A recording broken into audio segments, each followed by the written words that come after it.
96enne trevigiano muore falciato da un'auto mentre attraversa sulle strisce pedonali. È accaduto ad Asiago, e nel padovano 36enne muore dopo essere uscito di strada. Auto contro moto, 2 feriti, grave incidente ieri sera sulla Iesolana, nello stesso punto dove a luglio morirono i 4 ragazzi di Musile.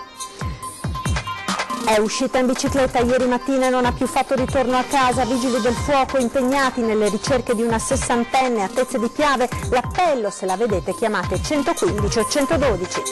Sulla crisi di governo e le mosse del leader leghista Matteo Salvini interviene uno degli storici dirigenti del Carroccio Veneto, Giampaolo Gobbo, che approva la sfiducia al premier Conte ma raccomanda prudenza.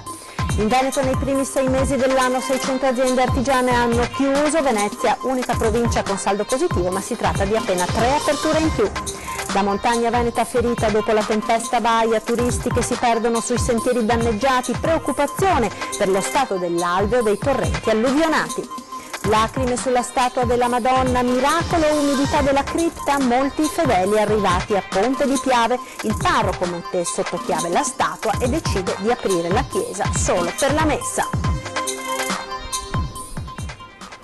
Buona giornata e ben ritrovati con la prima edizione dei telegiornali di Antenna 3, la cronaca in primo piano, perché quello appena trascorso è stato un fine settimana segnato da numerosi gravi incidenti stradali. Dramma ad Asiago ieri in pieno centro, dove un turista trevigiano di 96 anni è stato travolto ed ucciso da un'auto mentre attraversava la strada sulle strisce. Vediamo. Dramma ieri mattina in pieno centro ad Asiago, dove un turista trevigiano di 96 anni è stato travolto e ucciso da un'auto condotta da un 60enne di Marostica. La vittima, Gian Giacomo Guglielmi, originario di Venezia, abitava a Motta di Livenza e si trovava in vacanza nel capoluogo altopianese. L'anziano era uscito per una passeggiata e proprio davanti all'hotel dove alloggiava da anni, siamo in viale Garibaldi, è stato investito da una Fiat Punto, finendo sul cofano della macchina e sfondando con la testa il parabrezza. Subito gravissime le sue condizioni, è espirato durante il trasporto in ambulanza all'ospedale. Non si esclude che all'origine del terribile incidente ci sia stato un malore del 96enne, che sarebbe stato visto da alcuni testimoni roteare su se stesso prima di finire addosso all'auto. A proposito, verrà eseguita l'autopsia. Ed un morto e 2 motociclisti gravemente feriti è il bilancio tragico degli incidenti in provincia di Padova in questo fine settimana. Sentiamo. È uscito di strada mentre stava affrontando una curva, una carambola mortale che non ha lasciato scampo ad un 36enne di San Martino delle Venezie. L'auto, dopo un volo di 30 metri, è planata in un campo lungo la strada che collega le frazioni di Olmo e San Luca nel comune di Tribano.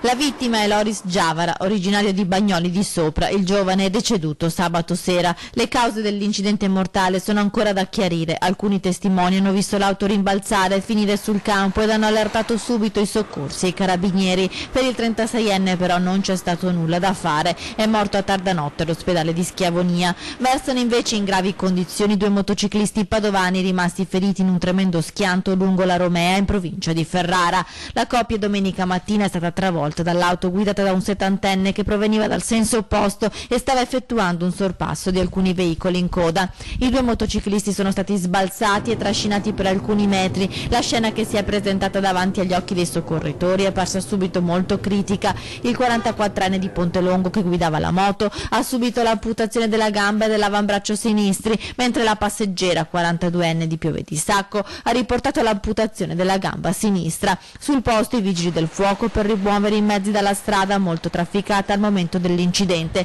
Il conducente dell'auto, un 70enne di Ariano Polesine, è risultato negativo all'alcol test.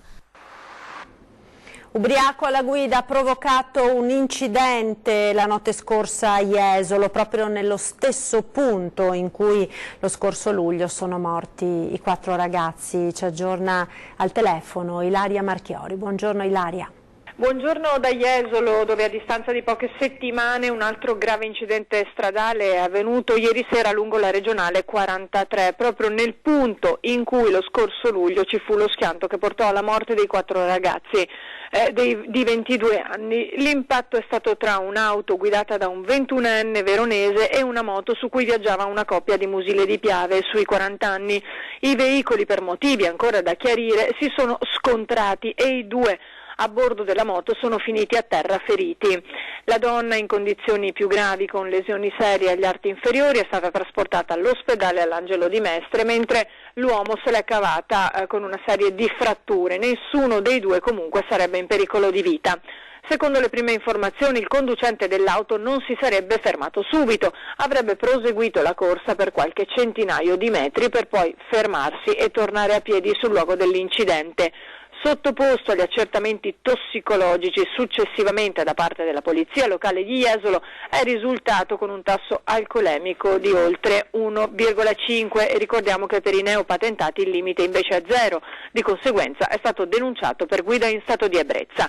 Saranno ora le indagini a stabilire le responsabilità dei conducenti nel sinistro. Da Jesolo è tutto, restituisco la linea allo studio. Ed un altro incidente, fortunatamente senza gravi conseguenze, è avvenuto la scorsa notte a Borso del Grappa. Borso del Grappa, forse una distrazione all'origine dell'incidente stradale che si è verificato l'altra notte in via Molinetto. Un 25enne di origine marocchina al volante della sua auto, giunto all'incrocio, non si sarebbe fermato allo stop, andando a schiantarsi contro un muretto di cinta. È stato subito soccorso da alcuni passanti in attesa dell'arrivo dell'ambulanza del SUEM di Crespano. Ferito, fortunatamente in maniera non grave, il giovane è stato portato al San Giacomo Apostolo di Castelfranco. Sul posto, per i rilievi, la Polstrada Castellana. Incidente in montagna, un 60enne dell'Alta Padovana è rimasto ferito mentre andava a funghi sull'altopiano di Asiago. Ha messo il piede in fallo mentre cercava funghi tra i monti. Un 60enne dell'Alta Padovana è rimasto ferito domenica mattina durante una gita sull'altopiano di Asiago. L'uomo di Cittadella insieme alla moglie stava percorrendo un sentiero nei boschi in prossimità del rifugio Campomulo. Mentre scendeva lungo un pendio ha messo male il piede in una cavità della roccia e si è fratturato una gamba. La moglie ha dato subito l'allarme indirizzando i soccorsi nel punto esatto dell'incidente. Il 60enne è stato immediatamente steccato e imbarellato e con l'aiuto dei soccorritori la barella è stata poi trasportata per 300 metri fino alla strada e da lì all'ospedale di Asiago. Blackout telefonico e situazioni di grave difficoltà nella montagna veneta. Stiamo parlando della valle di San Lucano, devastata, tra le aree devastate dalla furia della tempesta Vaia, e chi vive in quella zona chiede interventi urgenti. Vediamo. È tutto a terra, tutta la valle del lungo e del largo è tutta a terra.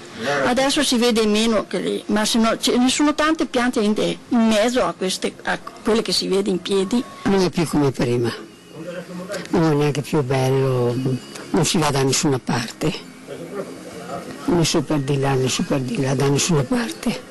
Vivere lì che manca le strade, manca i sentieri dove che si va in montagna, adesso siamo dietro che si fa tutto quanto, però un po' alla volta, un po' il comune, un po' i volontari, si fa un po' tutto, insomma, ma la via è lunga. Ovunque ci si giri in Valle di San Lucano il paesaggio è desolante. L'incendio delle pendici della prima pala di San Lucano il 24 ottobre e la tempesta Vaia pochi giorni dopo hanno stravolto questa parte del territorio di Taibon a Gordino. Sono passati oramai moltissimi mesi e chi vive in questa, che è una delle fra le valli più belle della Gordino, sta patendo non pochi disagi, non pochi disservizi. Uno di questi è legato alla mancanza del telefono, manca tutto, ci dicono anche le linee telefoniche. Esattamente, da 8 giorni siamo anche senza linea telefonica. Avete protestato? A chi vi siete rivolti? Alla Telecom naturalmente, però non è che ci dà retta più di tanto. Non nasconde la sua preoccupazione la sindaca di Taibon, Silvia Tormen. Al telefono ci dice: gli interventi programmati dal Servizio Forestale Regionale non partiranno prima del prossimo anno. Entro il 30 settembre saranno definiti i lavori delegati al Comune. L'urgenza è l'alveo alluvionato del torrente Tegnasse, che in caso di piena potrebbe esondare, causando l'interruzione della viabilità e l'isolamento della frazione di Col dei Tra. Un colpo al cuore, pure per i turisti abituati a frequentare la valle. Spero vivamente che prima arrivi di nuovo l'inverno venga ripulito tutto, perché secondo me è già predisposto, come posso dire, un altro disastro, perché con le prossime piogge e quant'altro ormai è tutto, non c'è un canale libero. A Tezze di Vazzola, ora nel Trevigiano, dove sono in corso le ricerche di una sessantenne che si è allontanata ieri mattina da casa in bicicletta senza fare ritorno. Ieri sera è scattato l'allarme, dalle 23 sul posto vigili del fuoco e carabinieri di Codognè che la stanno cercando insieme ai familiari, alla protezione civile, alla polizia locale. Anche il sindaco si è subito recato di persona sul luogo delle ricerche. Lina Schincariol, questo è il nome della signora, la vedete in foto, è uscita di casa con indosso una maglietta rossa e pantaloni scuri. Eventuali avvistamenti vanno segnalati al 115 o al 112. Sulla crisi di governo siamo alla politica ora e le mosse del leader leghista Matteo Salvini. Interviene uno degli storici dirigenti del Carroccio Veneto, Giampaolo Gobbo, che approva la sfiducia al premier Conte ma raccomanda prudenza. Sentiamo. L'atto di forza da una parte, la necessaria cautela dall'altra. Giampaolo Gobbo, già segretario nazionale del Carroccio, per citare uno dei tanti ruoli ricoperti negli anni dell'ascesa della Lega, conosce bene Matteo Salvini e dà una lettura duplice della crisi di governo in atto. Giusto tenere una linea dura, commenta, su alcuni capisaldi. In questo momento intanto alza il gioco, giustamente, anche perché vediamo che su certe cose non si è riusciti a fare grandi cose, perché ricordo ad esempio il grande punto sulla TAF, ad esempio, sulle grandi opere pubbliche, sull'autonomia soprattutto, che per noi, per la Lombardia, per l'Emilia, ma per tutto il nord di determinate regioni è fondamentale per un buon governo. Quindi io credo che su certe cose si possa anche dire stacchiamo la spina. Ma i numeri in Parlamento, aggiunge Gobbo, impongono prudenza. Ricordiamoci comunque che 32 oggi sono i 5 Stelle e 17 siamo noi, quindi su questo effettivamente bisogna stare molto attenti a cosa può succedere, perché ci sono ancora 3 anni di mandato. In Italia continua, siamo abituati a vedere di tutto. Attenzione, ammonisce, all'ipotesi di un governo di coalizione con la scusa di salvare la Repubblica. Questo sarebbe per noi una situazione non certo normale, ma soprattutto per il popolo italiano una situazione che non è certo di democrazia. Io non dico che debba ritirare la sfiducia, io dico che c'è da pensare effettivamente a quello che può succedere nel momento in cui non ci sia più questa coalizione. Ed ora la pagina dell'economia. In Veneto nei primi 6 mesi del 2019 hanno chiuso i battenti 600 aziende artigiane, un dato che conferma la tendenza già registrata da qualche anno tra chiusure e mancate aperture. L'allarme è della CGA di Mestre. Il Veneto è ancora la locomotiva d'Italia. No, non lo è, ovviamente è una delle regioni più importanti, significative dal punto di vista economico. Lombardia e Emilia Romagna stanno andando molto meglio di noi, però noi teniamo il passo, chiaramente la difficoltà c'è e si fa sentire. L'immagine di un Veneto dall'economia vivace, animata da un fitto tessuto di migliaia e migliaia di aziende, vacilla, almeno per quanto riguarda le imprese artigiane, nella fotografia scattata dall'ufficio studi della CGA di Mestre. Per quanto riguarda le aziende artigiane, negli ultimi 10 anni abbiamo un saldo negativo di 17.000 unità, quindi lo stock è sceso clamorosamente, ma anche in questi primi 6 mesi dell'anno oltre 600 aziende in meno. Questo ovviamente è preoccupante perché il mondo dell'artigianato è stato una realtà significativamente importante per lo sviluppo di quest'area e oggi invece si trova in grave difficoltà. L'unico territorio a registrare un risultato positivo è stata la provincia di Venezia, +3. A segnare la contrazione più marcata in valore assoluto invece Vicenza, -218.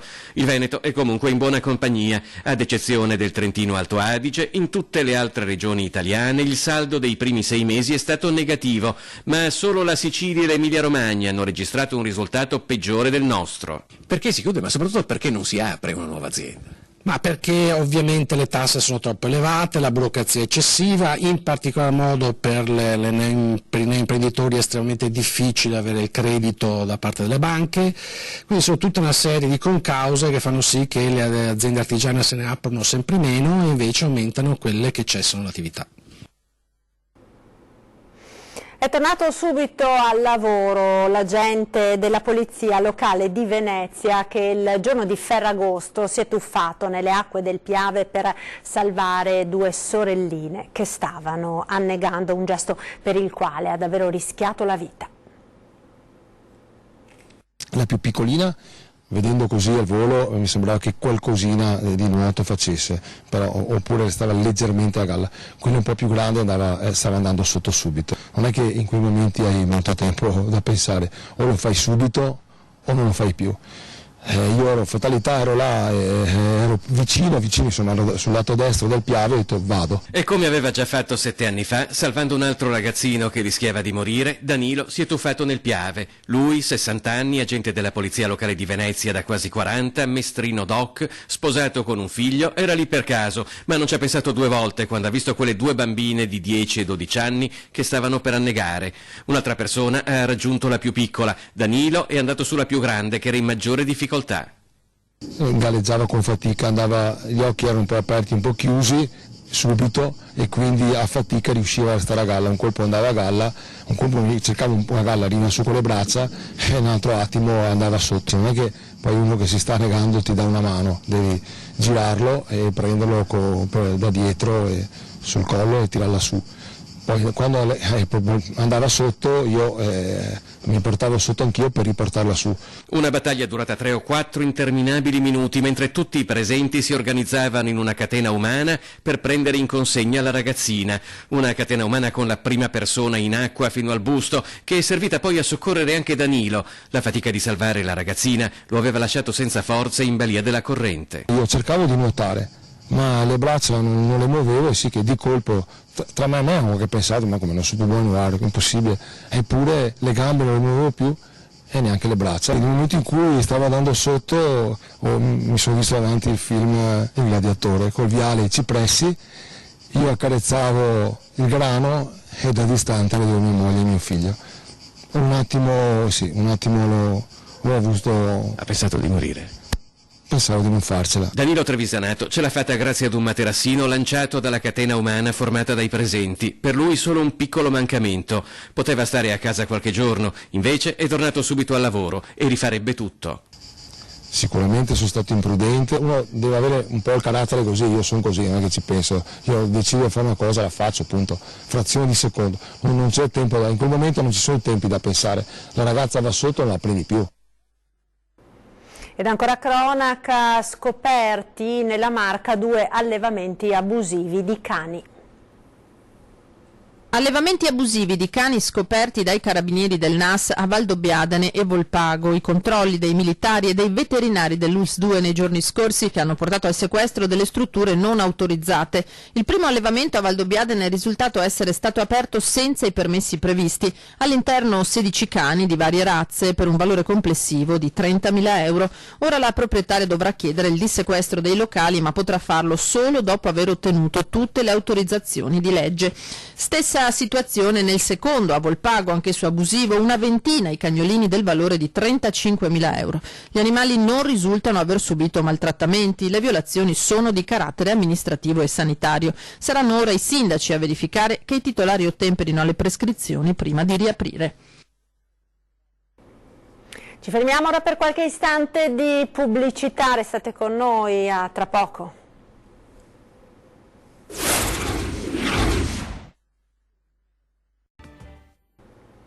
Ed eccoci nuovamente in studio con la prima edizione dei telegiornali di Antenna 3. Andiamo ora nel Bellunese dove si registra un altro attacco dei lupi. In questo caso sono state predate 3 asine. Ci aggiorna al telefono Tiziana Bolognani. Buongiorno.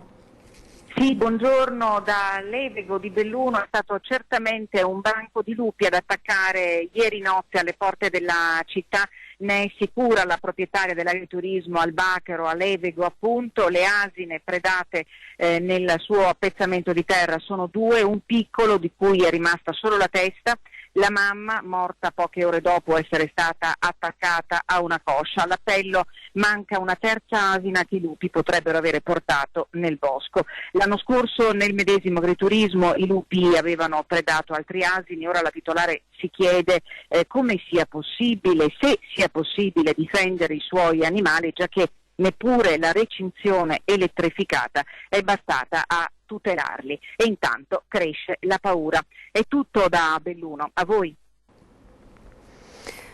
Andiamo ora a Venezia perché dopo il pienone di Ferragosto che ha riempito la città, l'associazione veneziana Albergatori parte con una battaglia contro gli affitti irregolari di appartamenti ad uso turistico in città. Il presidente Bonaccini chiede la collaborazione dei cittadini. Sentiamo. Lo dice subito il presidente dell'Associazione Veneziana Albergatori Vittorio Bonaccini, per evitare fraintendimenti. La nostra, sono le sue parole, non è una battaglia corporativistica, ma 8.400 appartamenti ad uso turistico a Venezia sono troppi. A fianco dei veneziani, a tutela della città di Venezia. Ci stiamo muovendo per difendere esattamente il tessuto sociale, il tessuto urbano di Venezia.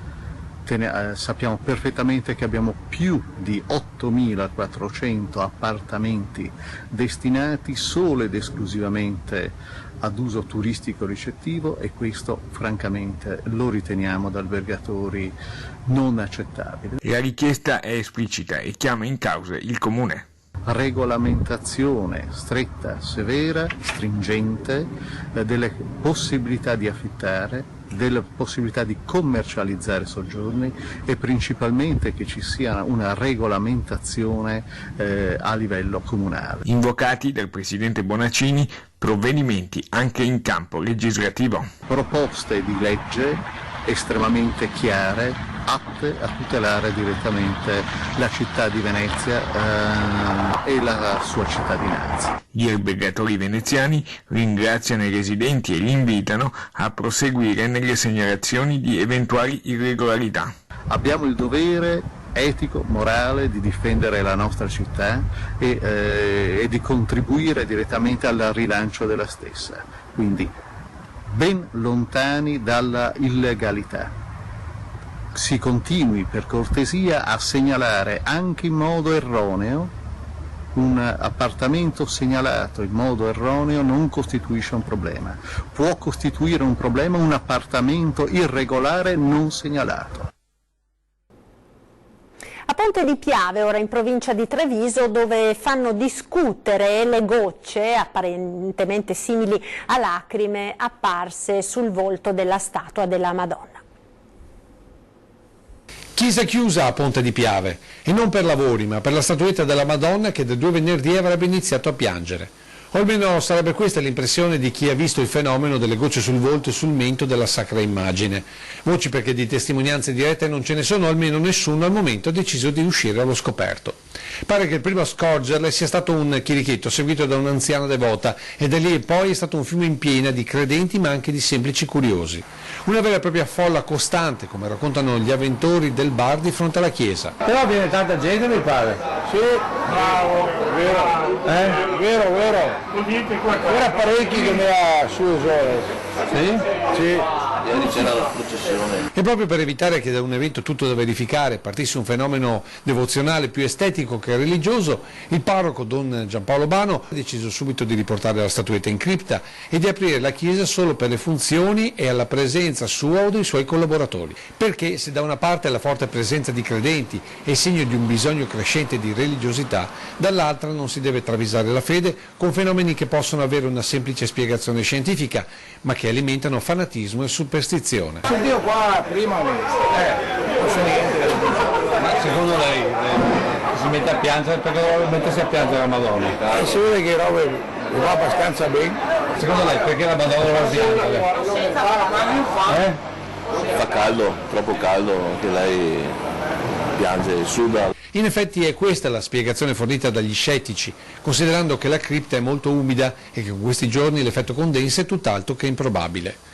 Ma anche tra i laici c'è chi comunque un dubbio ce l'ha. È un segno o nota? Secondo lei? Di che tipo? Ma di tanti tipi. Il mondo deve cambiare. Quindi secondo lei insomma c'è da pensare? Sì. In chiusura vi ricordo la nostra rubrica dedicata a voi telespettatori per le vostre segnalazioni. Lo dico ad Antenna, redazione @antenna3.it, l'indirizzo mail 0422023098, il numero per lasciare un messaggio alla segreteria telefonica, e ancora il 351 1755 340 per messaggi, sms o whatsapp.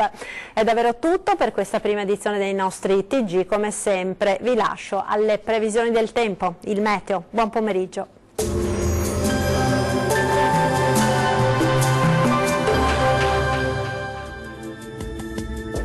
Bentrovati al meteo. Inizio di settimana contrassegnato ancora dal bel tempo. L'anticiclone rimane ben saldo sul nostro territorio. Ma diamo uno sguardo alla situazione di lunedì 19 agosto. Sul Veneto avremo un ampio soleggiamento, su tutte le province il cielo si presenterà sereno o al massimo poco nuvoloso. Tuttavia non si escludono dei piovaschi sui settori alpini a partire dal pomeriggio, possibili poi fin verso le pianure. Temperature minime tra 17 e 23 gradi, massime comprese invece tra 29 e 33 gradi. Ci spostiamo ora sul Friuli Venezia Giulia, dove la situazione sarà simile, con tanto sole per tutta la giornata, salvo per isolati acquazzoni sulle aree alpine a partire dalle ore pomeridiane. Temperature minime tra 17 e 23 gradi, massime oscillanti invece tra 28 e 30 gradi, come vediamo. Uno sguardo infine al Trentino Alto Adige, bel tempo soleggiato ovunque, anche in questo caso però potrebbero verificarsi dei piovaschi al pomeriggio sui settori alpini di confine.